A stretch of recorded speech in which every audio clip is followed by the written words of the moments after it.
हाय नमस्कार, तुमचं crazy food lovers या चॅनेलवर स्वागत आहे। आज आपण संत्री आणि मोसंबीचा मस्त असा पटकन होणारा ज्यूस करणार आहोत। हा ज्यूस लहान मुलांना सुद्धा खूप आवडीने पितात। तर आपण त्यासाठी साहित्य बघणार आहोत। आपण इथे 4 मोसंबी घेतलेले आहेत आणि एक मोठा असा संत्री घेतलेला आहे। तर आपल्याला त्याचे आडवे असे कट करून घ्यायचे आहेत, जेणेकरून त्याचा ज्यूस हा इझिली निघला जाईल। आपण इथे ज्युसरचा वगैरे काही वापर करत नाहीये। 2 ट्रीट वापरून आपल्याला मस्त असं त्याचा जास्तीत जास्त प्रमाणाने ज्यूस काढून घ्यायचा आहे।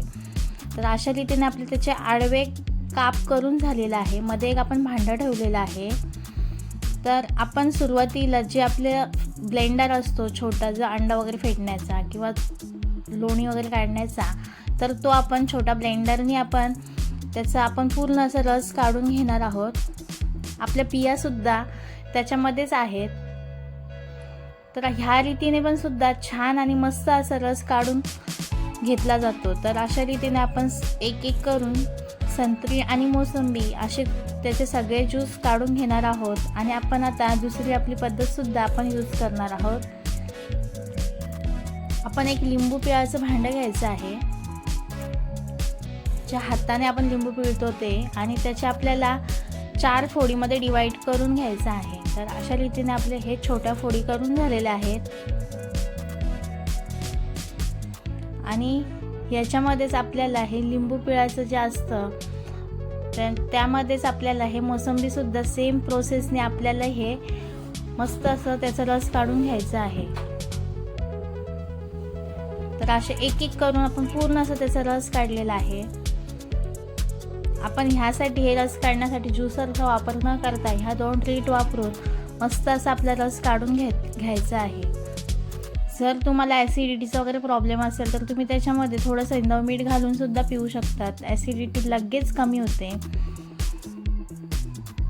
असा हा आपला पूर्ण रस काढून तयार झालेला आहे। आपण त्या ज्यूसचा जो जार आहे त्याच्यामध्ये आपल्याला पूर्ण तो लोड करून घ्यायचा आहे। आणि हा ज्यूस मध्ये आपल्या बिया पण आहेत, त्याच्यामुळे हा पूर्ण आपल्याला गाळून घ्यायचा आहे। एकदम हेल्दी असं ज्यूस पूर्ण असं ओरिजिनलरित्या आपण काढलेला आहे। आजारी पेशंटला सुद्धा हा जर आपण ज्यूस दिला तर तो सुद्धा पटकन त्याची रिकव्हरी होऊन जाते। तर अशा रीतीने पटकन असा हा होणारा ज्यूस तुम्ही नक्कीच करून बघा। आणि त्याच्यामध्ये आपल्याला आपल्या चवीनुसार म्हणजे अर्धा ते पाऊण चमचा आपल्याला त्याच्यामध्ये साखर घालायची आहे। मस्त असं थोडंसं हलवून आपला पण ज्यूस तयार झालेला आहे पिण्यासाठी। लहान मुलांना हा ज्यूस खूप आवडतो।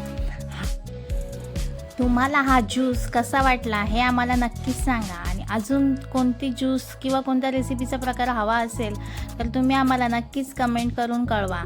तर हा व्हिडिओ तुम्ही शेवटपर्यंत बघितला त्यासाठी तुमचं मनापासून धन्यवाद।